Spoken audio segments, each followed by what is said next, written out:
Ventilator पे कितने modes होते हैं इसके बारे में बताऊंगा। वेंटिलेटर इमरजेंसी में जब मरीज आता है और सांस नहीं ले पाता है, उसका ऑक्सीजन मेंटेन नहीं हो पाता है, तो बहुत ही इमरजेंसी सिचुएशन में दो प्रकार के वेंटिलेटर सिस्टम होते हैं। पहला NAV, जिसको नॉन इन्वेजिव वेंटिलेटर कहते हैं, जो मास्क की तरीके से ऊपर लग जाता है, हम सबको पता है। NAV उसको बाईपैप भी कहते हैं, कोविड के दौरान सब लोगों ने उसको देखा है। पर यदि मरीज बहुत ज़्यादा हालत ख़राब है और मूर्छित अवस्था में है, होश में नहीं है, अपना एयरवे प्रोटेक्ट नहीं कर पा रहा है, तो उसको इन्वेजिव वेंटिलेटर लगता है। इन्वेजिव वेंटिलेटर का मतलब है कि एक ऐसा वेंटिलेटर जिसमें मुंह के अंदर एक ट्यूब डाली जाती है गले के रास्ते से। उस ट्यूब को कहा जाता है एंडोट्रैकियल ट्यूब। क्या कहा जाता है? Endotracheal tube. एंडोट्रैकियल ट्यूब प्रायः पुरुषों पे 8 या 8.5 नंबर की पड़ती है और महिलाओं में 7 या 7.5 नंबर की पड़ती है। तो अब हम मोड्स की बात करते हैं। तो ये वेंटिलेटर मशीन है। तो वेंटिलेटर मशीन का क्या काम होता है? वेंटिलेटर मशीन का काम होता है कि जब हमारा मरीज सांस नहीं ले पा रहा है तो उसको मशीन लंग्स की जगह पे सांस देना शुरू कर दे।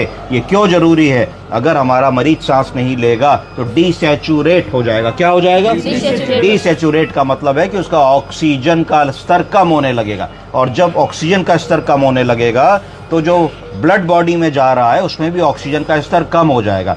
जब ऑक्सीजन कम पहुंचेगी तो टिश्यू हाइपोक्सिया होने लगेगा। क्या होने लगेगा? Tissue hypoxia. और जब टिश्यू हाइपोक्सिया होगा धीरे धीरे, तो जो आपकी ऑर्गन है उसकी फंक्शनल कैपेसिटी डिक्लाइन होने लगेगी। क्या होने लगेगी?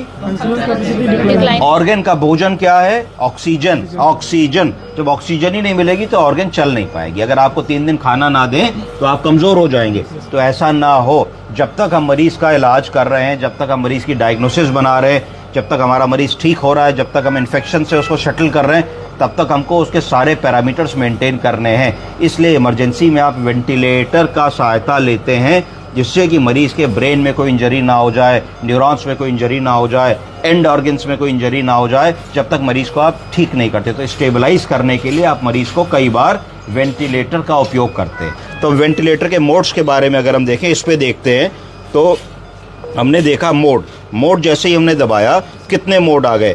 ACPC। ACPC का मतलब कोई बताएगा क्या है? AC का मतलब होता है असिस्टेड एंड कंट्रोल्ड वेंटिलेशन। क्या होता है? Assisted and controlled ventilation. PC का मतलब होता है प्रेशर सपोर्ट। उसके बाद फिर हमारे PSV का मतलब होता है प्रेशर सपोर्ट वेंटिलेशन। इसमें खाली प्रेशर को सपोर्ट कर रहे होते हैं। SIMV प्रेशर सपोर्ट का मतलब होता है, SIMV का फुल फॉर्म है synchronised intermittent mandatory ventilation with pressure support. इसका मतलब कि हमारे मरीज में, जिसको हम वेंटिलेटर से सांस दे रहे हैं, अगर वो अपना कोई सांस का हम लोगों को कंट्रीब्यूशन देना चाहते हैं तो वेंटिलेटर उसको भी रीड करेगा, और अगर वो नहीं ले पाएंगे तो सपोर्ट कर देगा। इस मोड को SIMV कह दिया।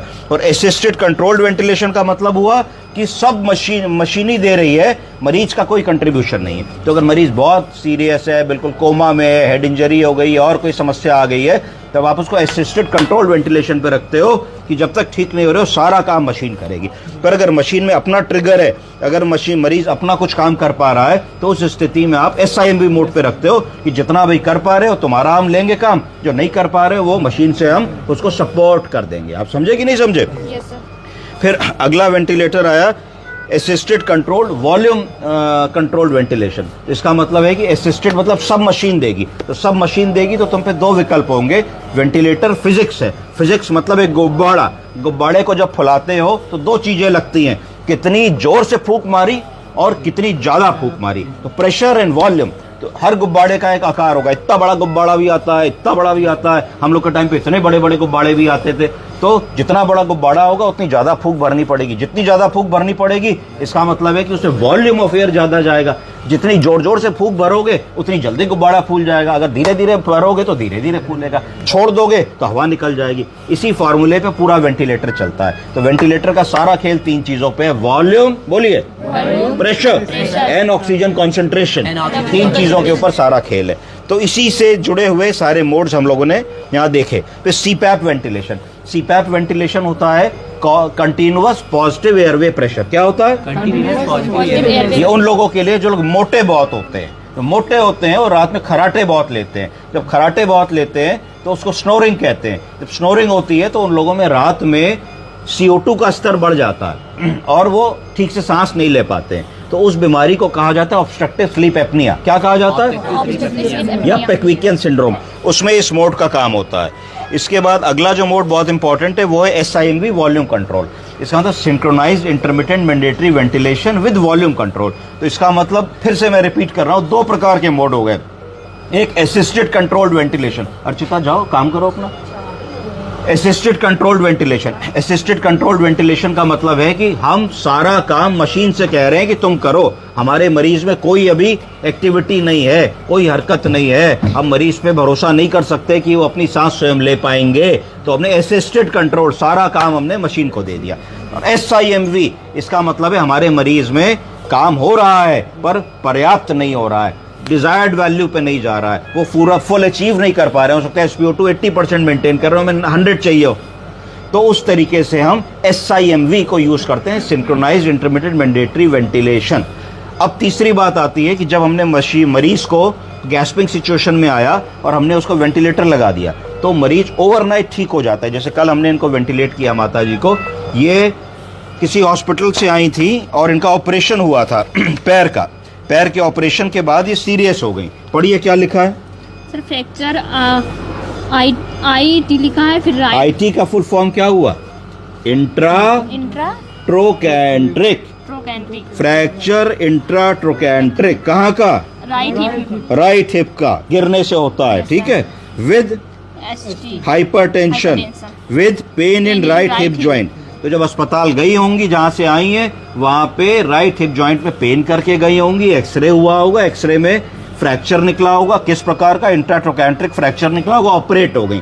ऑपरेशन के बाद सीरियस हो गई, सीरियस होके वेंटिलेट हो गई। अब आज ये बेटर है कल से, आज देखते हैं ये होश में है कि नहीं है। माता जी नमस्ते, माता जी नमस्ते, आँख खोलो, अम्मा आँख खोलो। अरे वाह, नमस्ते नमस्ते। जीभ दिखाओ,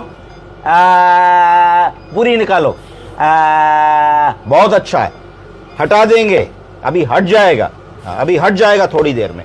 अब हम इनको ग्रेजुअली, अगर हम कॉन्फिडेंट है कि मरीज अब कॉन्शियस हो गया है, ओरिएंटेड हो गया है और हमारी बात समझ रहा है, तो हम कोशिश कर सकते हैं कि इनको एक TP स्टाइल दे करके देखते हैं कि मरीज हमारा किस तरीके से बिहेव कर रहा है।